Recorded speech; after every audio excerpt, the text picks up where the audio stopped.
Okay, section 8.2, we're looking at the graphs of the other trig functions. Okay, so just want to show you what the graph of tangent of x looks like. Notice it looks completely different from sine and cosine. Now it has something called asymptotes, which means that the graphs will never get cross over this asymptote, which is this little thing right here. This would be an asymptote. So your graph is going to get closer and closer and closer and closer and closer and closer and closer to this asymptote, but it's never going to touch it and it's never going to cross over it. Now there's two things that I need you to know about the graph of A tangent B of x. I want you to know that the stretching factor is absolute value of A, and the period of this is pi over the absolute value of B. Those are the two things I need you to know for that.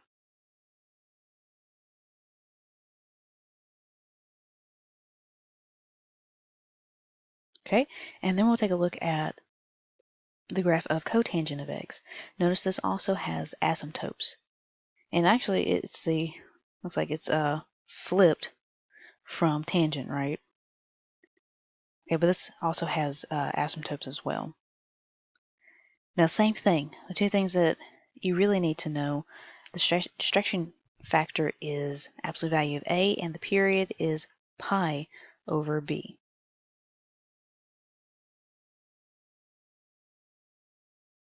Okay, now let's look at the graph of secant of x. Now, when we're graphing any type of function that involves secant, the very first thing that we want to do is graph the reciprocal of that function. And the reciprocal of secant would be cosine.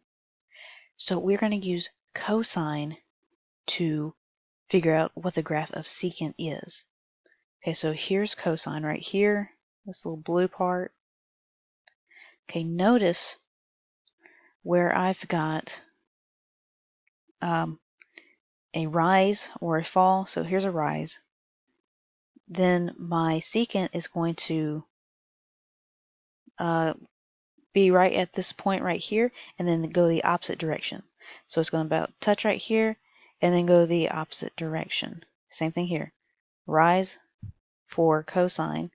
It's going to touch it and go the opposite direction. Okay, so the green part is actually cosecant. Now, notice where cosecant is 0, which is on the x-axis. So about here, here, here, and here.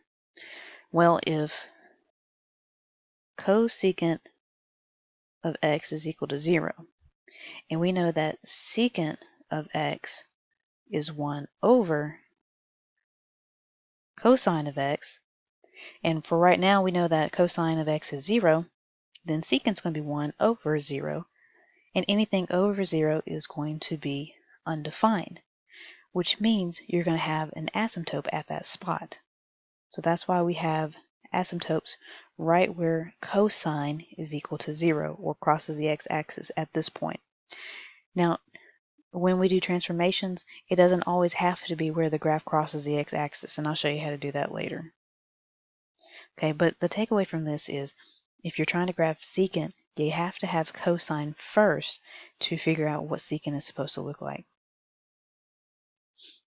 Okay, now for cosecant, what we need to use first is sine, because sine is the reciprocal of cosecant. They're reciprocal of each other. So here is sine, this little blue function right here, and it does the same thing as what cosine and secant was doing. If we have a maximum right here, then we're going to have an upwards parabola. If we have a minimum for sine, we're going to have a downwards parabola. And you just keep going. Okay, I have a rise, or I have a maximum for sine, so I have an upward parabola for cosecant. Now, same thing, if sine is 0, which would be right here, right here, right here, and right here, and also they're including this spot. That means for this, before the transformations, it's crossing the x-axis. So if sine of x is equal to 0, and we know that cosecant of x is equal to 1 over sine, of x, well then at those spots, cosecant will be 1 over 0, which means that it will be undefined or that it will have these asymptotes right here. So your graph, this green part up here, your graph will get closer and closer and closer to that asymptote, but it will never touch it and it will never cross it. Okay, so at all those spots, we have all these asymptotes. Notice the y-axis is an asymptote for this particular graph. Okay, now let's try to do one from scratch. So first off, we're trying to graph y is equal to secant of 2/3 x.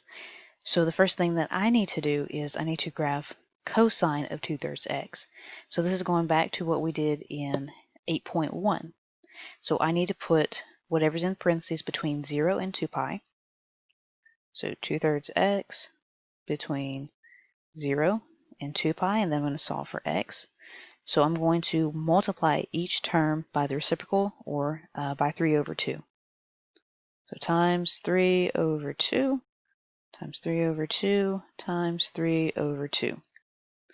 So anything times 0 is still just 0. 3 cancels out with 3, 2 cancels out with 2, I'm left with x.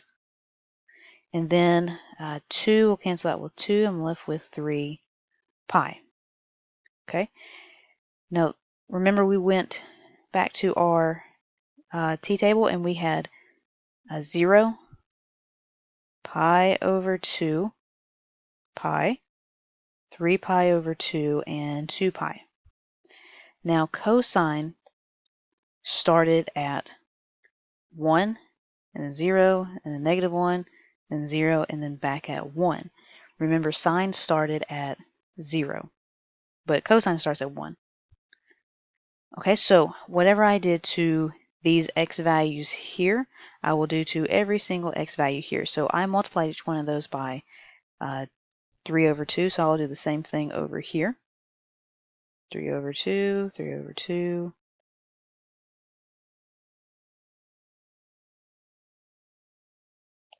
3 over 2 times 0 is 0. 3 over 2 times pi over 2, that's going to be 3 pi over 4.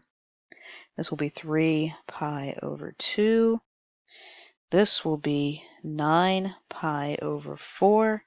And this will be 3 pi. Now remember, anything that is inside the parentheses will affect the x values, but anything outside the parentheses, say if I had a number here or here, that will affect the y values. So since I don't have either of those for the y values stay the same. So my ordered pairs would be 0, 1, 3 pi over 4, comma 0, 3 pi over 2, comma negative 1, 9 pi over 4, comma 0, and 3 pi, comma 1. So I'm going to plot each one of these ordered pairs. Okay, so notice here is our 0, 1 right here. 3 pi over 4, 0 is right here. 3 pi over 2, negative 1 is right here. Because right here, that is negative 1. They just don't have it written out. And then I need 9 pi over 4, 0 right here. And then 3 pi, 1 right here. Okay, so this blue part, that is cosecant, which is what we were finding. So we're going to use that in order to find secant. So whenever I have a maximum, I need an upward parabola. Okay, upward parabola.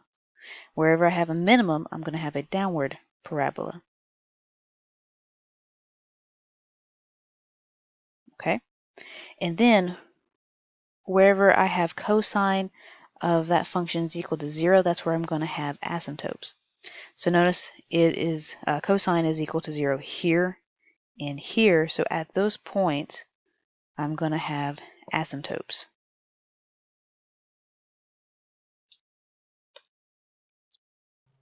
I just want to clarify, I think I called the blue function right here, I think I called it cosecant. It's actually cosine. So that blue part is cosine. The rest of it, that is cosecant. So if we got rid of the blue part and we just had, let me clear it up just a little bit. If I could erase the blue part and I'm left with this right here, this asymptote, this part right here, this asymptote, and I'm going to go halfway right here because we're cutting off at 3 pi, so we don't need this part over here. Okay, so if I look at just that function right there, that is secant of 2/3 x. Okay, is this function right here. Okay, now let's try to graph y is equal to -2 cosecant of 3 pi. So first we need to graph the reciprocal of cosecant, which is sine. So we're going to graph y is equal to -2 sine of 3x. I'm sorry, that function is y is equal to -2 cosecant of 3x. I think I called it 3 pi. Okay, so same thing, we're going to put whatever is in the parentheses between 0 and 2 pi. And then we're going to solve for x. So I need to multiply by 1/3. Remember, that's the same thing as dividing by a 3. Do that to every part here. So that's going to be 0, x, and then 2 pi over 3. Okay, so x and y. So 0, pi over 2, pi, 3 pi over 2, and 2 pi. We're starting at y, so this is going to start at 0, and then 1, and then 0, and then -1, and then back at 0. Now, whatever I did to these x values here, I'll do to these x values as well. So I need to multiply each one of these by 1/3.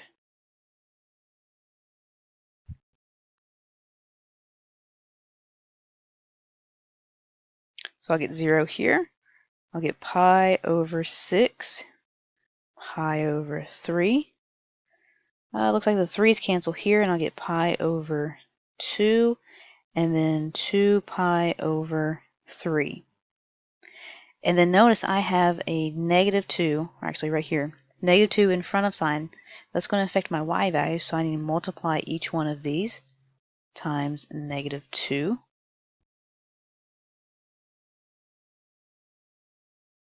So I get 0, -2, 0, +2, and 0 again. Okay, so if I plot, and let me have the order pairs here, I'll have 0, 0, pi over 6, -2, pi over 3, 0, pi over 2, 2, and then 2 pi over 3, 0. I need to plot those ordered pairs. Okay, so if we look at the blue function here, all right, so 0, 0 is right here. Pi over 6 and -2 would be right here. Pi over 2, 0. I'm sorry, pi over 3. Pi over 3, 0 right here. Then pi over 2, 2 right there. And then last one, 2 pi over 3, 0 right here. Okay, so there's my sine function right here. Okay, now wherever I have a maximum, let me trace that in gray. Wherever I have a maximum, I'm going to have an upwards parabola. Where I have a minimum, I'm going to have a downward parabola. Okay, and wherever sine is 0, that's where you're going to have an asymptote. Okay, so I have an asymptote here and right here. And I'll also have one right here. Now, because we're cutting off at 2 pi over 3 right here, I don't necessarily